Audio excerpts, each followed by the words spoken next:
Og'da nima bo'lishini ko'rmaydi. Tuman unga.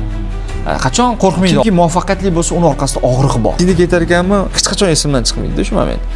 Ishdan chiqib kech bo'ldi, kvartiraga ketyapman. Taksi hayot shunchalar ham qiyinmikan deyman-da. Chunki pulim o'zimga yetmayapti, olib tura olmayapman. Birinchi o'quvchilarni o'qitganimda bittasini to'lovga kurtka sotib olganman. Qilib berganman. Qalin, sразу arenda necha pul bo'ladi degan.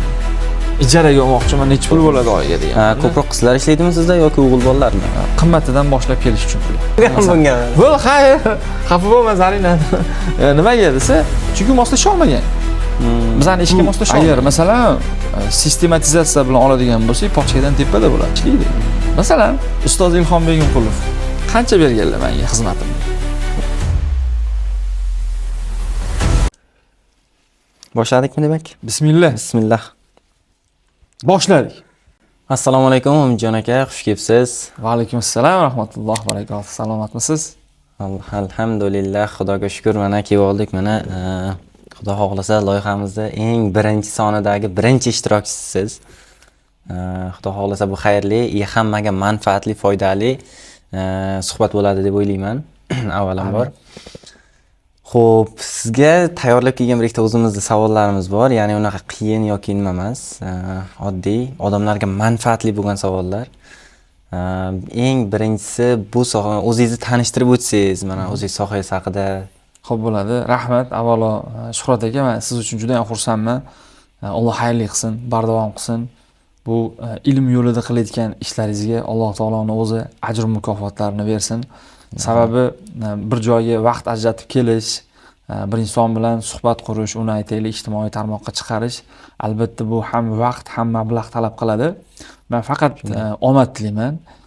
O'zimizga keladigan bo'lsak, Xudo xolasa, men ismim Umidjon Ortiqov, biz brending, marketing va biznesni rivojlantirish bilan shug'ullanamiz. Menimcha yaxshi tanishtirdim. Tushunarli, Umidjon akamiz, demak, brending bo'yicha, brend qurish bo'yicha, bizneslarga tizim qo'yish bo'yicha shug'ullanadilar. Birinchi savolimiz, bu sohaga kirishingizga nima sabab bo'lgan, kim sababchi bo'lgan? Nima sababdan bu sohaga kirgansiz aynan? Brending sohasiga o'zi biz universitetda axborot texnologiyalari universitet tamomlaganimizdan keyin shu IT yo'nalishida pedagogika faoliyatini boshlaganmiz. Shunda bizga buyurtmalar tushib turardi. Veb-saytlar, aytaylik, veb-saytdan tashqari shu IT produktlar bo'yicha buyurtmalar tushardi.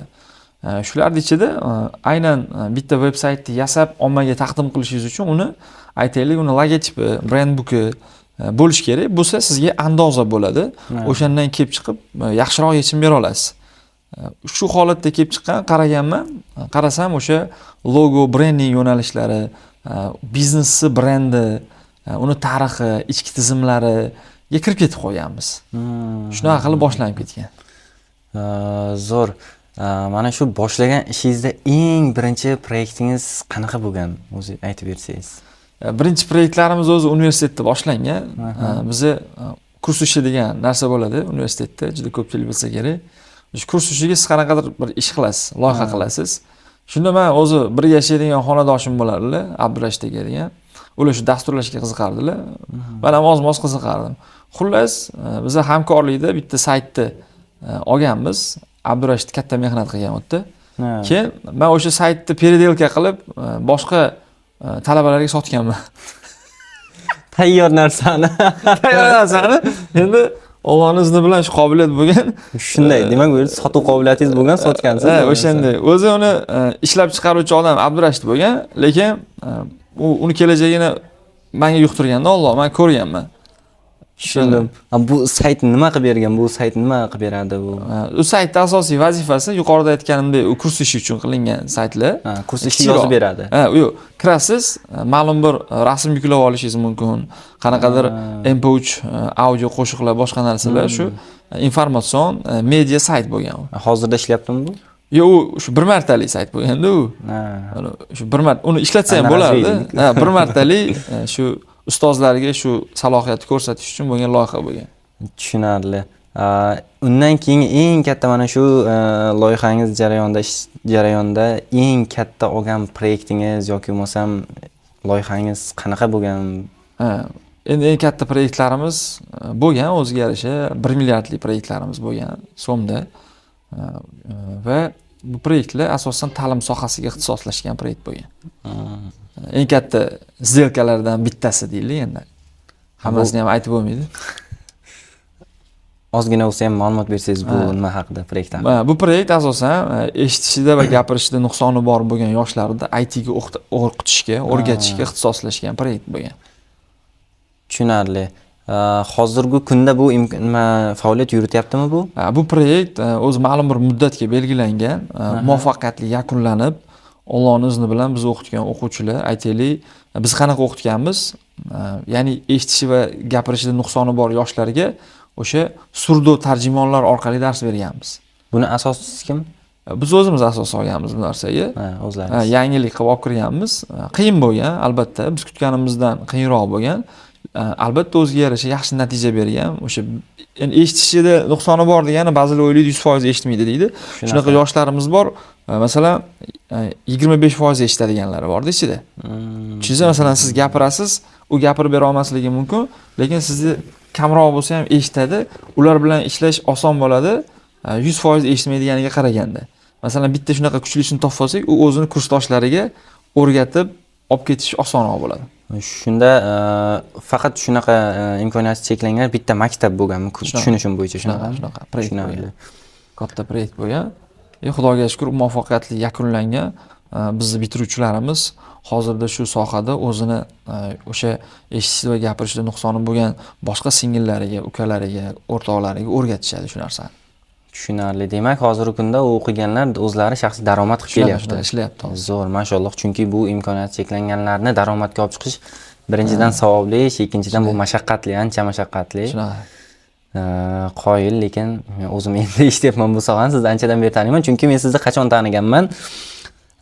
Ustoz Ilhom Begimqulovni Real Business akademiyalariga haftalik kurslari bor edi. O'shanda dars o'tgan jarayoningizda men sizni taniganman. Umidjon Ortiqov desa, demak men Umidjon Ortiqov bilan ko'rishar ekanman, kelaykan degan narsa meni ichimda bo'lgan eng birinchi shogird bo'lib kelgan vaqtim. Kelgan vaqtlaringiz ko'rishdingiz men bilan, ko'rish kirib ketardingiz. U vaqtlari men sotuv menejeri bo'lib ishlardim, oddiy. Sotuv menejeri bo'lib ishlardim. Undan keyin o'rtada mening yurtimga bir intervyu berdingiz. Butun O'zbekistonda bu nima deydi, portlatdi deydi-ku. Internetda v общем nima bo'lib ketdingiz. Keyin dedim, Umidjon aka-ku dedim, bir ko'rib qoldim, kimdir tashladi. Men o'zingizga ham tashladim u videoni.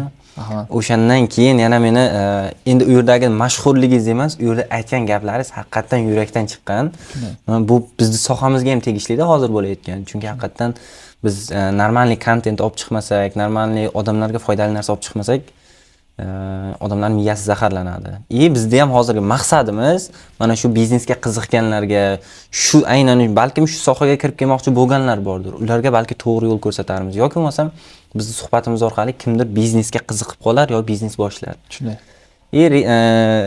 Risk qilishga qo'rqmaslik, qo'rqmasdan qilish riskni. O'sha narsa bo'yicha sizdan bir ikkita o'zingizning tavsiyalaringiz, maslahatlaringiz bo'lsa aytsangiz bo'ladi. Aynan savolim ham shu bo'yicha. Risk nima deydi? Qo'rqmasdan risk qilish uchun, boshlash uchun nimalar qilish kerak? Ajoyib savol. Rostdan ham Shuhrat aka o'zi tadbirkorlik yoki biznesmenlar bilan oddiy hali tadbirkorlik boshlamagan odamlarning farqi ham eng 5 ta farqi bo'lsa, eng kuchli bitta farqi shu bo'ladi. Ya'ni risk, ya'ni xavf.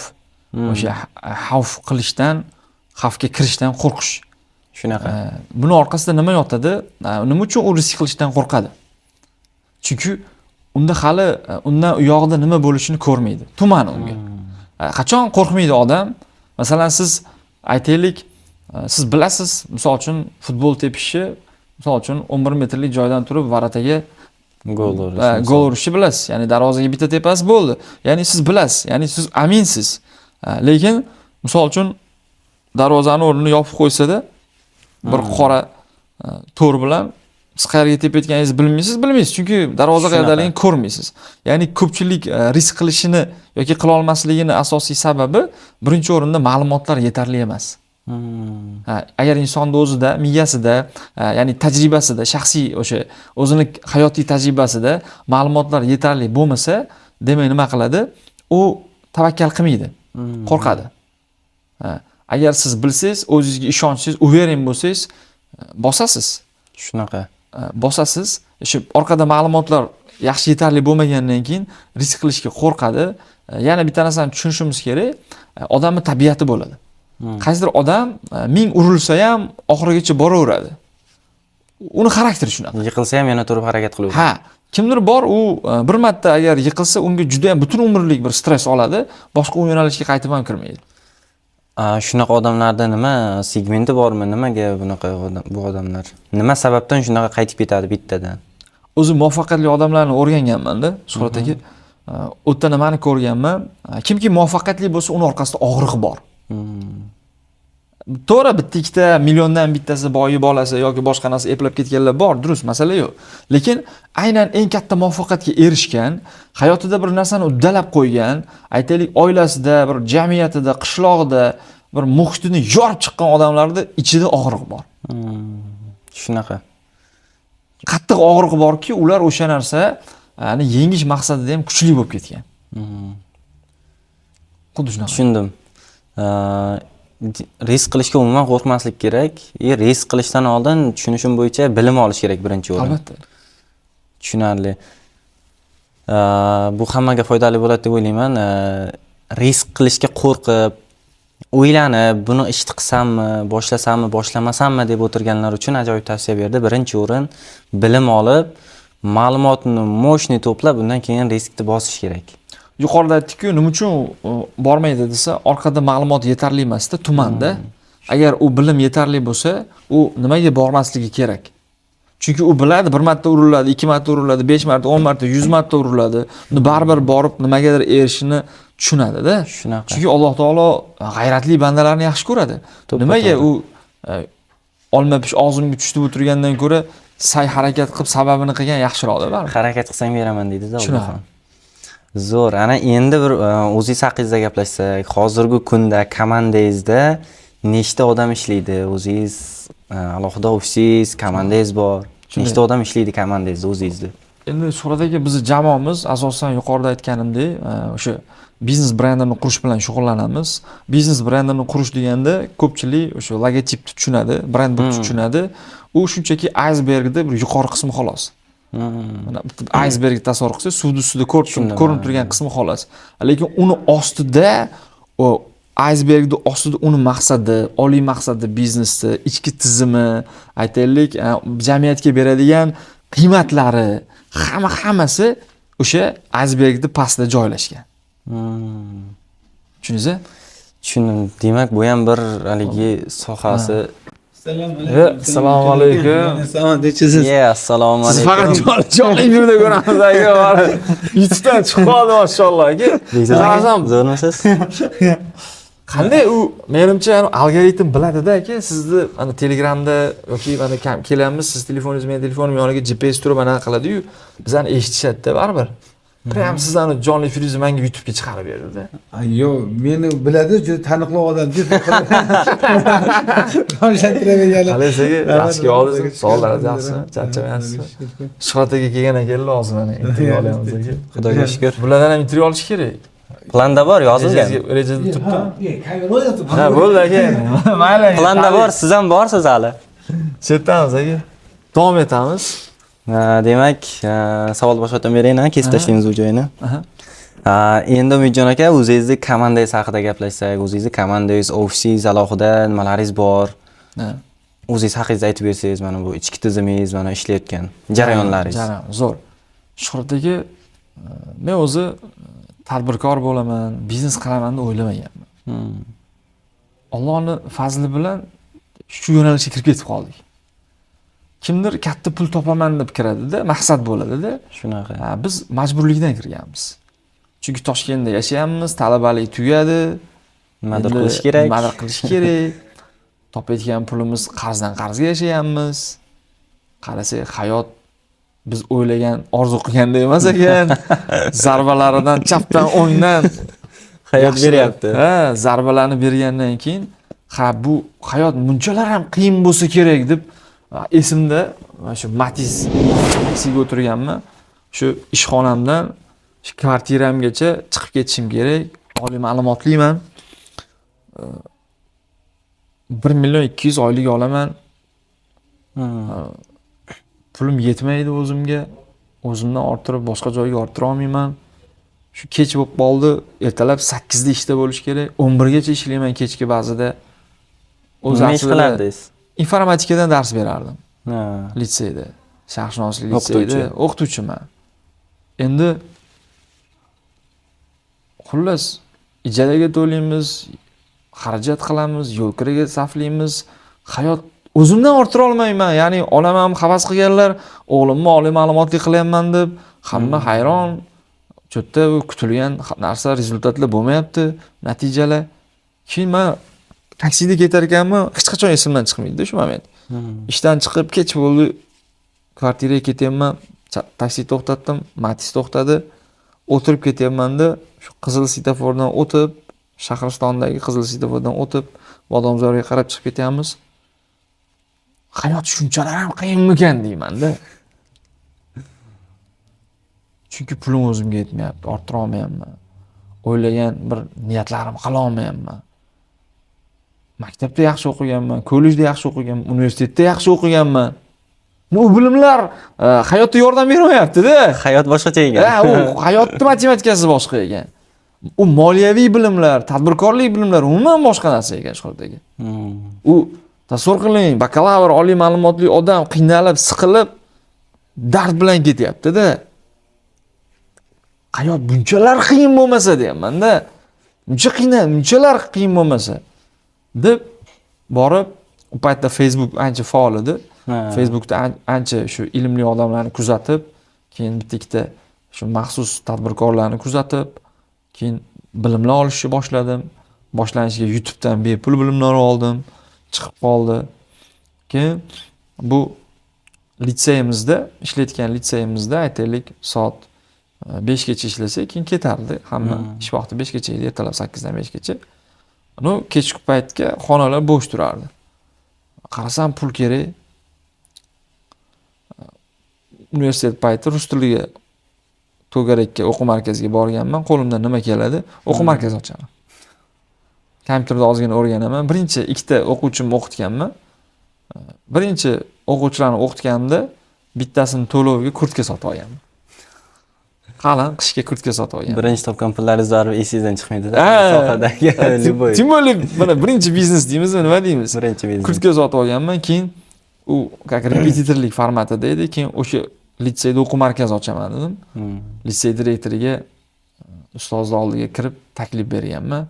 Sirazi arenda necha pul bo'ladi deganman. Ijaraga olmoqchiman, necha pul bo'ladi oyiga deganman-da. Endi baribir ular ko'p tajribali inson. Umidjon, siz uni o'ylamang. Avval siz boshlang. Sizda o'qisin odamlar. Keyin siz uni aytasiz. Chunki mendan oldin ham o'sha bitta ikkita yo'nalishda shu tarix, boshqa yo'nalishlarda ochib, o'quv markazi ochib, yurg'izolmay yopilib ketgan ekanda.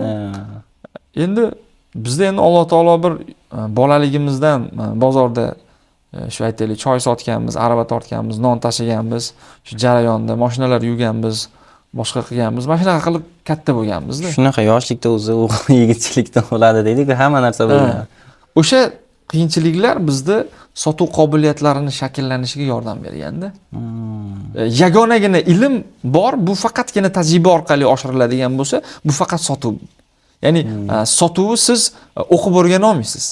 Uni tajriba qilib o'rganasiz. Shunaqa. Ishlatib o'rganasiz-da.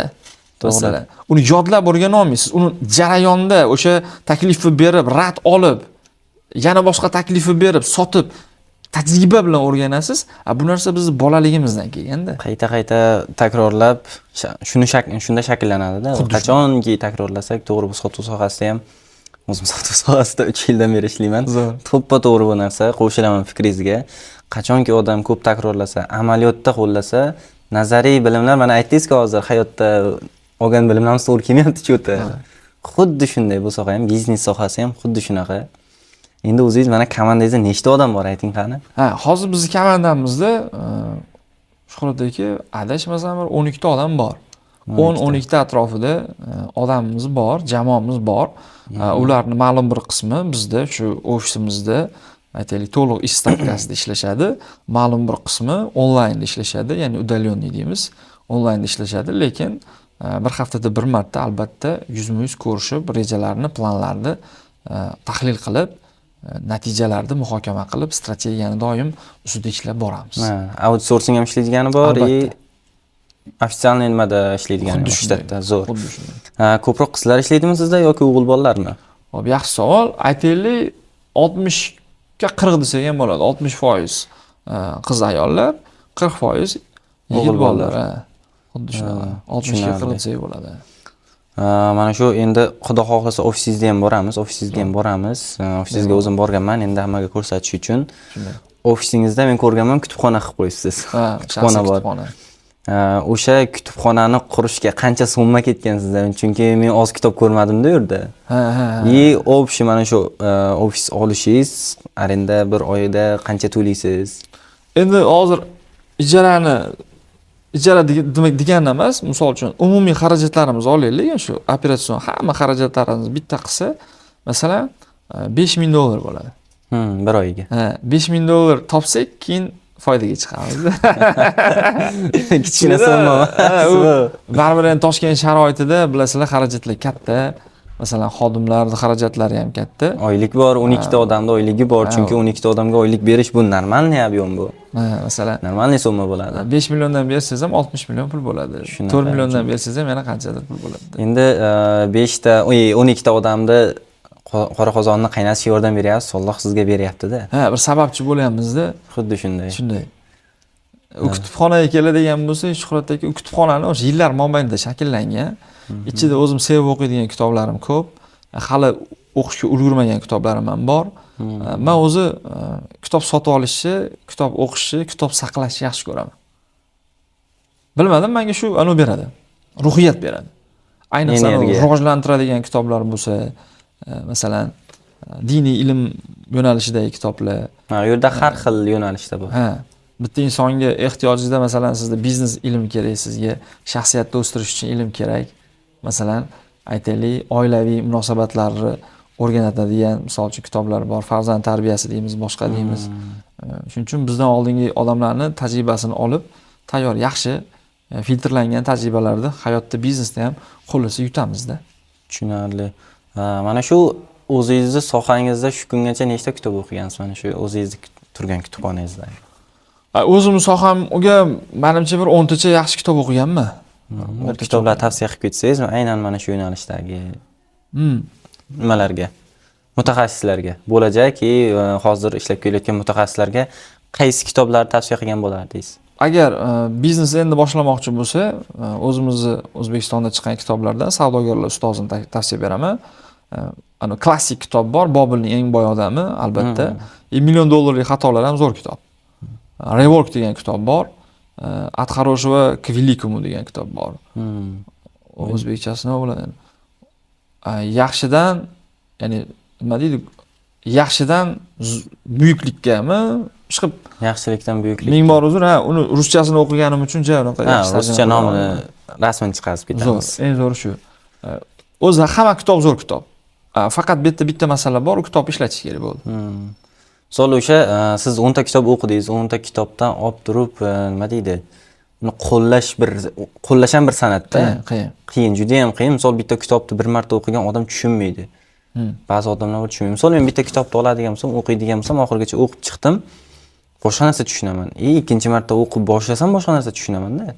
Siz o'sha bir marta o'qib turib, nima olgansiz, nima qo'llagansiz o'sha kitobdan? Sotuv san'ati degan kitob bor. Mana Sotuv san'ati degan kitobni o'qiganman. Ichida o'sha sotuv texnikalarini bergan. Qanaqa qilib narx aytish, qimmatidan pastga qarab tushish. Masalan, sizda 3 ta price bo'lsa, biror bir mahsulotingiz narxi, tarif bo'ladigan bo'lsa, qimmatidan boshlab kelish uchun turgan. Masalan, tushunsa, nimaga qimmatidan, nimaga arzonidan sirazi jalb qilib olmayapsiz odamni? Yo'q, chunki qimmatini aytganingizda siz bir mijoz duxini olasizda. Shunaqa. Va bu ishlaydi. Keyin oxirida o'ziga baribir ma'qulini tanlaydi, sababi kimgadir qimmat o'sha tarif yoqadi, kimgadir o'rta, kimgadir pastga. Shunaqa. Taqqoslash instrumenti desak to'g'riroq bo'ladi. Foyda tarozi. Taqqoslash. Chunki u ishlaydi-da. Shunaqa. Yana bitta savolim, mana shu sohaga kirib kelganingizdan keyin siz o'zingiz hech bir qarindosh yoki yaqinlaringiz ishlatganmisiz mana shu sohada, o'zingiz sohangizda? ishga olmaganman, sababi men ishga olmayman. Bizda menejerimiz bor. HR. Ha, xolamning qizi, qarindoshim. HR sizni xolangiz? Yo'q. Xolamning qizi, qarindoshim kelgan, ishlamoqchi bu. Bizda menejerimiz suhbatdan o'tkazib, обучениеga, ya'ni ish o'rgatishga tashlaydilar. 3 kun ketgan. Sabab nima bo'lgan bunga? Bo'l, xayr. Xafa bo'lma, Zarina. Nimaga desa, chunki moslasha olmagan. Bizning ishga moslasha olmagan. Bizning ishimiz aql talab qiladi. To'g'ri. Faqat zo'r yaxshi gapirish bilan emas, u misol uchun qaysi joyda sotuv, qaysi joyda boshqaruv kerak, qaysi joyda IT ni tushunish kerak. Masalalar hammasi kompyuterda yoziladi, chiqadi. Rus tilini bilish kerak, qaysi joyda ingliz tilini bilish kerak.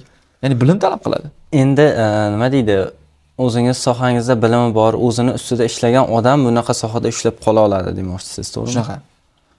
Ya'ni bu yog'iga bozor o'zgardi, to'g'riroq o'zgarib bo'ldi, bu yog'iga yanada o'zgaradi. Bozorda bilimlilar qoladi. To'g'ri. U puli borlar davri tugayapti. Bilimlilar davri boshlanyapti. Bunga bitta misol keltirib o'tsangiz mana shu narsaga o'zingiz.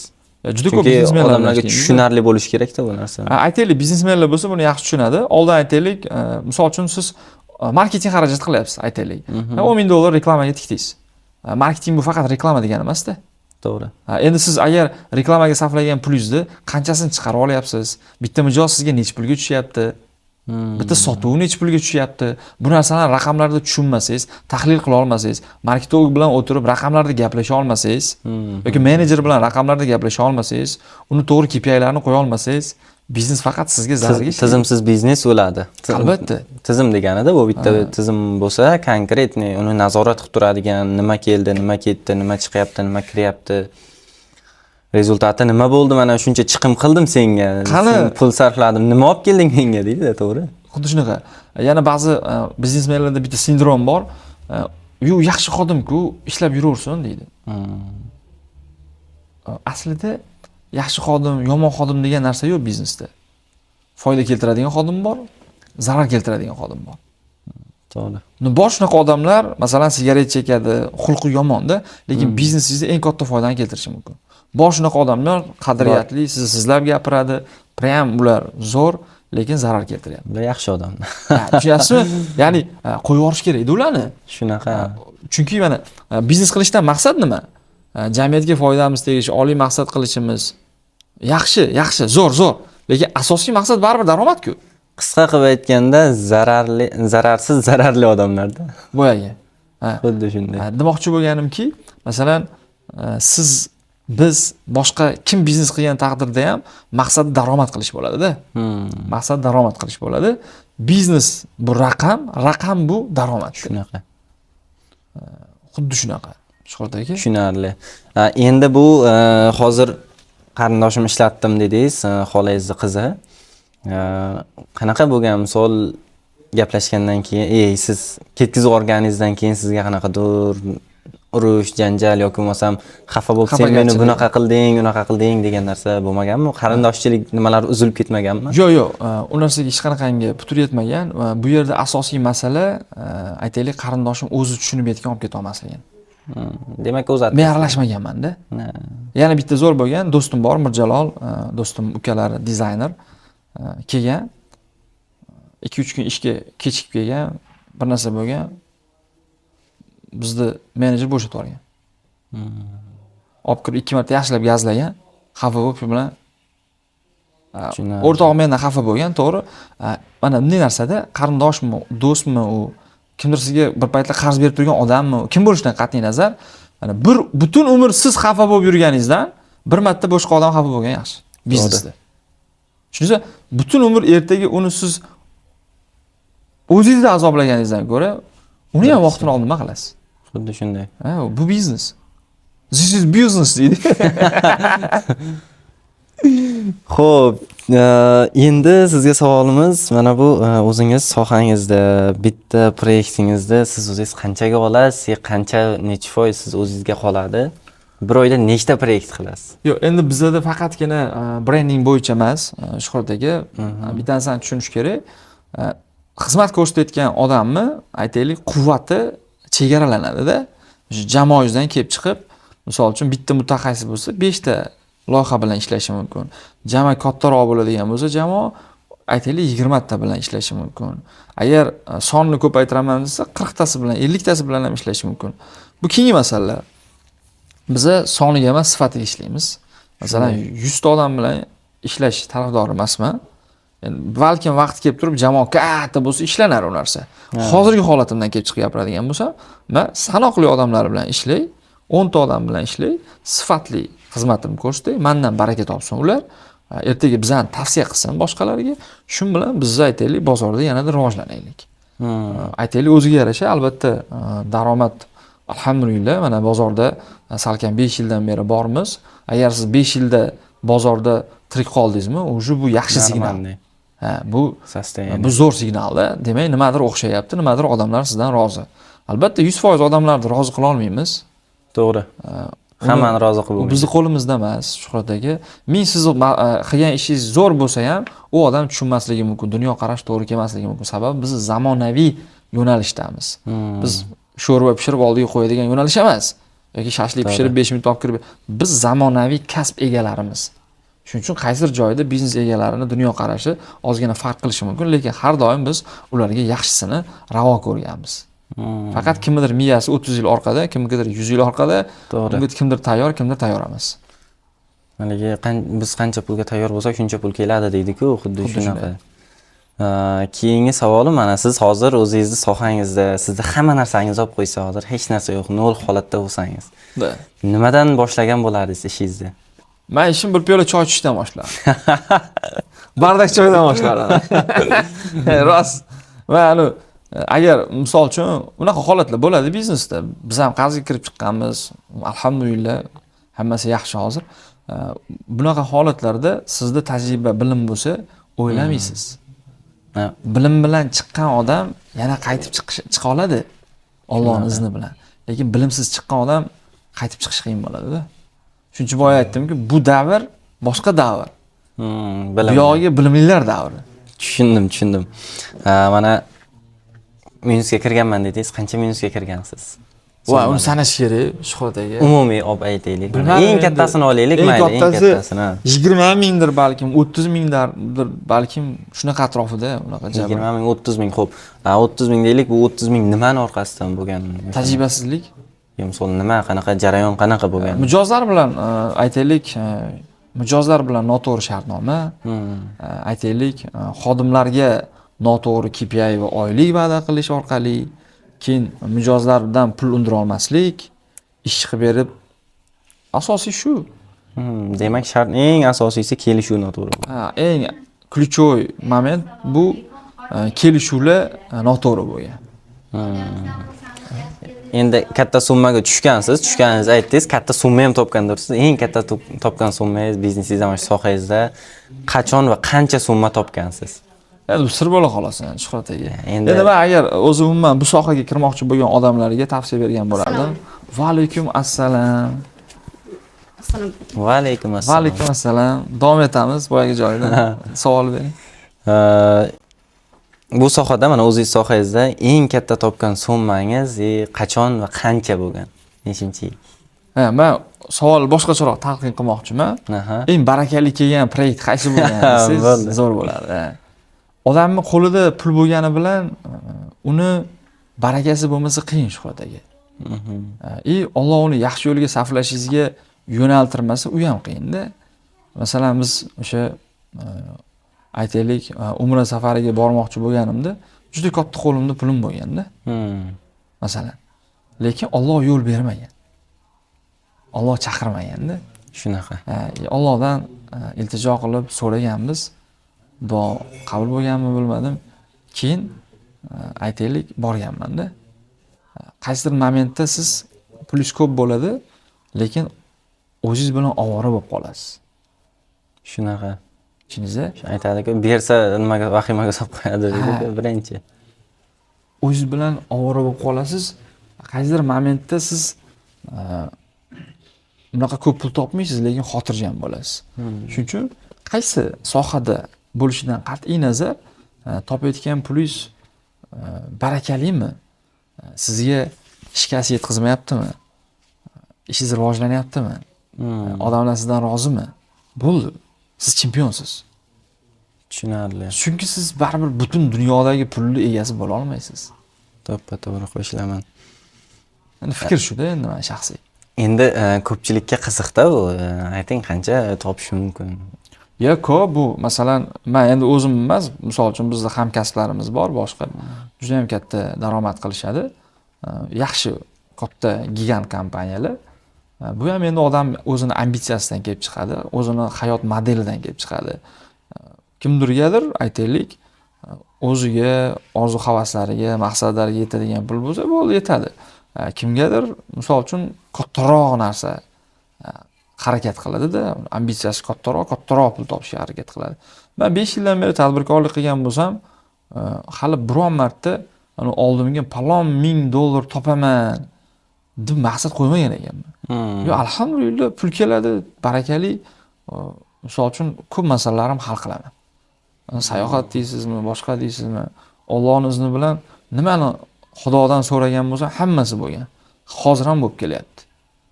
U ko'chmas mulkmi, boshqami, u liboy, mana oddiy odam orzu qilish mumkin bo'lgan liboy narsa. Buni oxirida bitta narsa yotadi, kasb sevishingiz. Ata qalb ishida menda. Men siz bilan o'tirsam, masalan, suhbatlashib, ertalabgacha ham gaplashib o'tiraveraman. Shunaqa, to'g'ri. Chunki bu qalb ishi. Majburlaganimda men ishlay olmasdim. Faqat pul uchun ishlardim. Bepulga ham qilib bergan proyektlarimiz ko'p bo'lgan. Endi qarang, to'g'ri, zo'r fikrlaringizga qo'shilaman. Endi baribir liboy biznesmenda siri bo'ladi, sof foydasini aytish. Qancha so'mmagacha topish mumkin o'shani? 5000, 10000 degan narsa bo'ladi-ku, misol uchun. Yo'q, 5000, 10000 oddiy pul. Unaqa katta pul emas bizning sohamizda. Shulardagi u 5000, 10000 unaqa katta joy kelsa, kichkinagina сделкаning summasi shunaqa. 5000 unaqa katta pul emas. Mana xarajatlaringizni boshqalarga sal, yo'q, tushundim, sof foyda haqida gapiryapman. Hozir mana ko'rayotganlar va bular kimni yasab olgan deyish mumkin. 5000 sof foyda ham unaqa katta pul emas. Просто miya tayyor bo'lsa bo'ldi. To'g'ri. Bu fikrga qo'shilaman ekan. Qachon biz qancha pulga tayyor bo'lsak shuncha. U o'ylamang, aslida men zo'r edim, 1 millionda bir martada million topib uni yo'q qilish oson. Mana bir martada unaqa qiyin-da. Mana sekin chiqib borish u boshqa narsa. Menda ham bo'lgan, katta pullar kelgan, yo'q qilganman. Tayyor bo'lmaganman, ishlatishga tayyor bo'lmaganman. Masalanda alhamdulillah aytibman-ku. Bizning proyektlar bor, kichkina proyektlar, lekin asosiy sredniy cheklar juda katta. Biz sohamiz, chunki biz katta qiymat beramiz. Sredniy chekingiz qancha? Voy. Endi bu agar masalan sistematizatsiya bilan oladigan bo'lsak, pochkadan tepada bo'ladi. Masalan, shunga yarasha komanda ishlaydi. Masalan, ustoz Ilhom Begimqulov qancha berganlar menga xizmatimga? O'shani endi savol qilib beraman deyotgandim. Mana qancha bergan deb o'ylaysiz? Undan xabarim yo'q, lekin aniq pochkadan ko'p olganman. Aniq. U yana hozir hisoblasam, bilmayman, balkim 1,5 pochka olganman, 2 pochka olganman, buni ko'rishim kerak bo'ldi.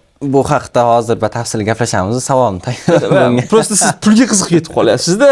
Men maqsadim boshqa, prosta. To'g'ri. Yana balkim siz auditoriya uchun berayotgan bo'lishingiz mumkin. To'g'ri, chunki nima uchun bitta mana savolni berdim, qancha daromad qilasiz dedim. Endi aniq, chunki bergandan keyin aniq sonda eshitish kerak-da odamlar. Aniq sonda eshitmasa, sir bo'lib qolaversin.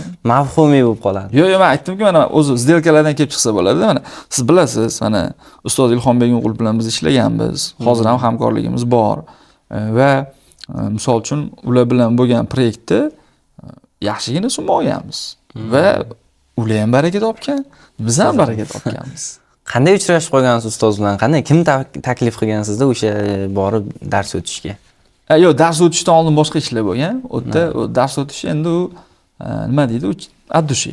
Endi ikkalalaringiz zemlyaksizlar, Bekoboddan. Qanday uchrashib qolgansiz? Toshkentda tanishganmiz. Qayerda tanishgansizlar?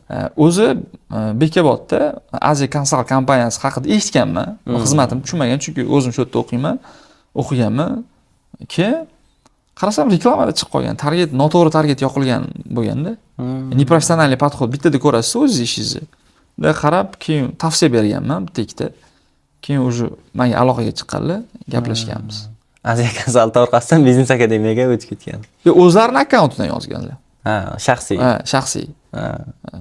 O'sha keyin o'sha tushuntirib uchrashuv bo'lgan. Kuchli taklif berganmiz biz.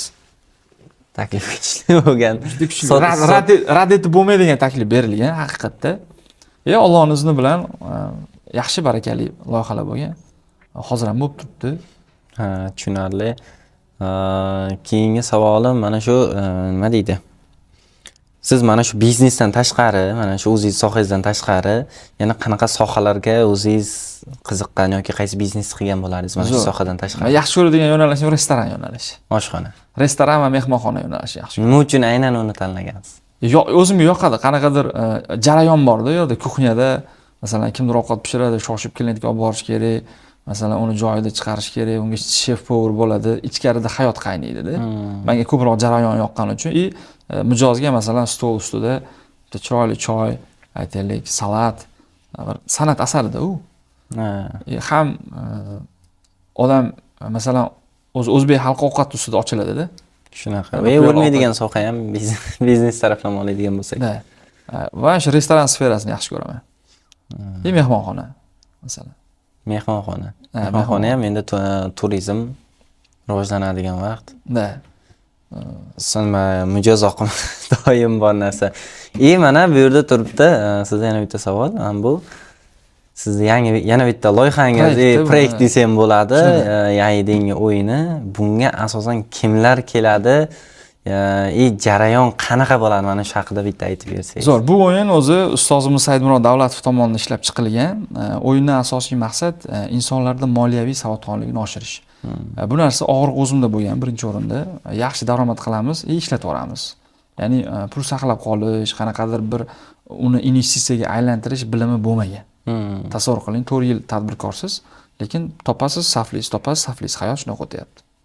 Orada katta xarajatlar qilasiz, boshqa qilasiz. Qanaqadir bu ildiziga tushadigan bo'lsa, moliyaviy bilimi yo'qligi. Biznesmen degani u moliyaviy savodxon degani emas-da. Tushunasizmi? Chunki aksariyat biznesmenlar aborotdan misol uchun o'ziga pul yeb yuribdi, boshqa qilyapti. Shuning uchun ham biznes o'smayapti. 2x, 5x, 10x bo'la olmayapti. Ya'ni moliyaviy bilim yetishmasligi degan narsa yo'q. Baraka toping. Keyin o'zi tushundim, o'zimda og'riq bor edi bu narsa. Keyin do'stlarimga taklif qildim. Qarasam, yana ko'payib ketyapmiz, xullas. Ko'payib ketyapmiz. Keyin kelinglar shuni dedim, o'zimizni ijtimoiy tarmoqlarda ulashaylik keladiganlar. Salkam 9 oymikan, 1 yilmikan tashkillashtirib yurdik. Hozir mana xudo xolasa 2 yil bo'ldi. 2-yilga bu bilan ham shunchaki shug'ullanganmiz-da. Xohlovchilarga boshqa qilib qarasak, odamlar bir-birini tavsiya qilyapti, yaqinlarini olib kelyapti, manfaat olyapti, odamlar biznesida o'zgarish qilyapti. Bundan jamiyat foyda olyapti. Va keyin tushunib yetdik, demak bu narsani biz qancha yoysak, u mana kecha yaqinda bo'lgan keys Mansur aka degan bitta quruvchi akamiz aytayaptilar, ustoz deyaptilar, mana shu o'yinni o'ynagandan keyin deyapti, o'zi deyapti, 50-60 ming pul olib qo'ydim, mosh olaman deb. Mosh olaman deb pul olib qo'ydim. O'yinda shunaqa imkoniyat bor, kichik biznes, o'rta biznes, katta biznes degan joylari bor-da. Ya'ni o'yinning asosiy qoidasi ham sizni moliyaviy erkinlikka chiqarish. Shunaqa. Moliyaviy erkinlikka chiqishingiz uchun siz bizneslaringizni ko'paytirmasangiz chiqa olmaysiz. To'g'ri. Bu yerda shu narsani o'rgatgani uchun 2-3 ta o'ynaganlaridan keyin o'sha pullarni moshina olishga emas, aynan o'zlarini bizneslariga qo'shimcha yana bitta biznes qilishga kunlik daromadi o'rtacha $500 dan $1000 gacha keltiradigan qurilishga oid apalavkami degan yo'nalishi bor ekan. O'shanga tikyapman, xudo xolasa o'sha boshladik dedi, olib borib ko'rsataman dedi. Bunaqa keyslar ko'p. Masalan, Angrenlik yana bitta Maqsud aka degan biznes egasi, ular kelganlar, taniyman. Stanisga kiras, ular o'yinga kelganlar. O'yinda bitta o'ynaganda siz baribir 100% miyangizga qabul qila olmaydi, chunki yangi qoidalar bu yerda 5 ta 10 tada miya ochiladi. Keyin nima qilganlar desa, o'zlari tashqi reklama, narujnoy reklama, bukva, harflar yasab, LED lampochkalar bilan shug'ullanishadi. Angren vodiyga ketishda joylashgani uchun o'yinda 2-3 biznes ochish kerak degan miyaga fikr tushgan. Borib Angrenni kirishiga, vodiyga chiqishida LED reklama qo'yganlar. Ko'rganman. Sekundga reklama sotadilar. Reklama sohasida yangi yo'nalishi imенно shu o'yin sabab ochganlar. Tushunsa, ya'ni bunaqa keyslar ko'p. Masalan, Nurbek daromadi 5x oshgan. Podpiska modeliga o'tgan. O'zi HR xodim topib beradi, sotib bo'lib qilib beradi. Bir marta ishlaganda bitta xodimga masalan $300, $500 sotgan bo'lsa, kompaniya bilan shartnoma qilgan, 1 yilga men seni biznesingga xodim bilan ta'minlayman. Lekin oyiga palon podpiska model qilib, oyiga palon summadan to'laysan qilib, daromadi 5x ga o'sgan. Endi bunaqa narsada biza yeb ichishi boshqa narsalar uchun juda ochiqmiz. Bizning xalqimiz shunaqa. To'g'ri. Nima deydi? Razlicheniyani sevamiz. Ha, lekin bu ilm bo'lgani uchun ba'zida biza qiynalamiz bu narsani tushuntirishga va filtr agar bepulga qilib qo'ysangiz ham juda ham ana bo'lib ketadi, qiyin bo'lib ketadi vaziyat. Auditoriya har xil bo'lib qoladi. Bizni jamoa xizmatdagilar qiynalib qolishadi. Endi vaziyat emas, nima deydi? Bepul narsani qadri bo'lmaydi deydi-ku. O'ziga yaxshi narsa ola olmaydi deb o'ylayman, chunki bepul narsalarni men berganlarni ham ko'rganman. Nurbek akani ham taniyman, qanday ahvoldan qanday nimaga ko'tarilgan. Siz ko'rgan, bilgan odamlar haqida gapiryapman-da. Siz bilmagan odamlar qanchada bu 2 yil ichida. Ya'ni Allohning fazli bilan shu sabab bo'lib, misol uchun biz ham xizmat qilyapmiz. Alhamdulillah kam bo'lganimiz yo'q. Masalan, kimdir keladi, kimgadir biznesini, brendini qurish kerak, tizimlashtirish kerak. U masalan 10 ta 20 tadan bitta odam chiqadi, xizmatimiz ham ketaveradi o'zini yo'lida.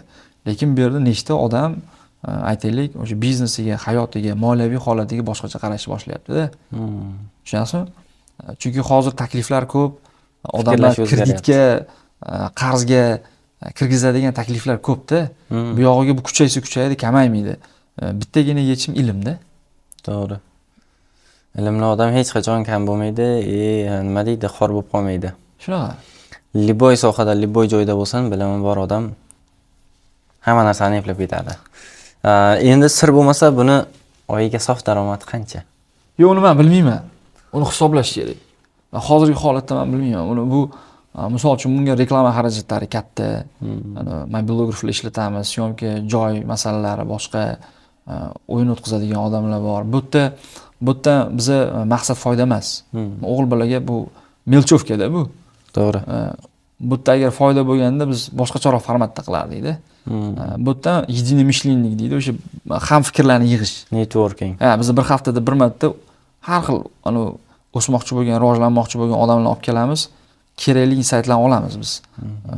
O'sha o'yindan keyin biznes ujin bo'ladi, biznes ujinda dahshat bo'ladi. Haligi treninglarda ko'chada eshitmagan gaplarni eshitasiz. Tushunarli. Endi bu o'yinda o'ynashdan glavniy maqsadingiz nima? Yoki masalan mana o'zingizning sohangizda mana brending bo'yicha baribir liboy odamda yo liboy biznesda maqsadi bo'ladi-da. To'g'ri. Sizning maqsadingiz nima? Nimadan aynan? Hozirgi aytaylik, o'zingiz sohangizda mana brending bo'yicha o'shani ayting birinchi. Biz biznes umuman bizda proyektlar bor, hozir mana kuni kecha Xorazmdan keldik. Xudo xolasa yana 2-3 ta safarlar bor. O'sha 2 yildan beri, 1 yildan beri ishlab kelayotgan katta kompaniyalar bor-da. Ular bilan biz haqiqatdan da biznes brendini quryapmiz. Maqsad shu, aytaylik, dunyoga o'zbek brendlarini olib chiqishga hissa qo'shish. O'sha agar biz birlashsak, xalqaro aytaylik tizimli kompaniyalarga, mana hozir shunaqa O'zbekistonning ichida tizimli kompaniyalar bor, butun O'zbekiston bo'yicha filiallar, tochkalari bor. Aytaylik, mahalliy bozorlar hamkorlik qilganning evaziga katta brendlar kira olmayapti-da. Tushundingizmi? Ya'ni tochkasi ko'p degani uni daromadi ko'p, hayoti yaxshi degani emas. To'g'ri. Chunki biz ichkaridan bilamiz biznes. Tushundingizmi? Mediada dahshat hayoti degani uni hayotda ham zo'r degani emas. Chunki biz ichkaridan sistema qilamiz. Tizim eng tagidan deydi-ku. Menimcha juda ham yaxshi suhbat bo'ldi. Rahmat. Juda ham zo'r suhbat bo'ldi. Sizga ham kattakon rahmat.